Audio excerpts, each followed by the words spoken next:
Hi and welcome to John's Maths Book. In this video, we'll be exploring another key concept in mathematics. If you find this tutorial helpful, then please show your support by subscribing, liking, and leaving a comment. Your positive engagement helps me create more content and allows me to bring you more valuable maths lessons. Without further ado, let's go over to the whiteboard. Let's take a look at how a straightforward substitution can transform an indefinite integral and simplify the evaluation process such that it can be completed in a few easy steps. So our task here is to evaluate the indefinite integral of Tan²θ multiplied by Sec²θ dθ. Our first step in this process is to pick a suitable substitution. So how do we do that, John, I hear you shout?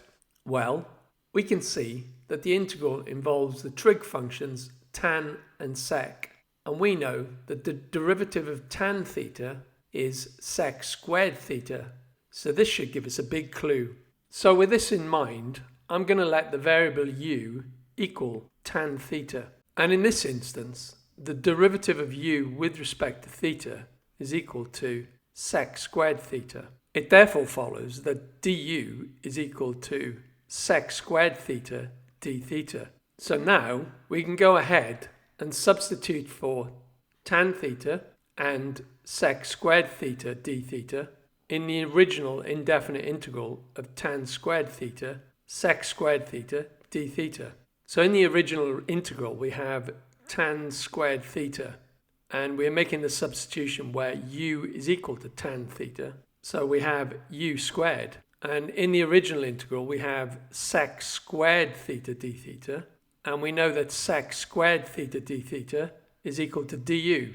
And making the substitution for sec²θ dθ, we're left with the integral of u² du.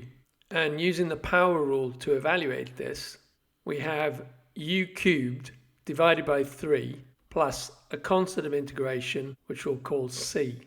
The last step in this process is to substitute back in for u, which equals tan². And when we do this, we find that the integral of tan²θ sec²θ dθ evaluates to tan³ θ divided by 3 plus a constant of integration, which we'll call c.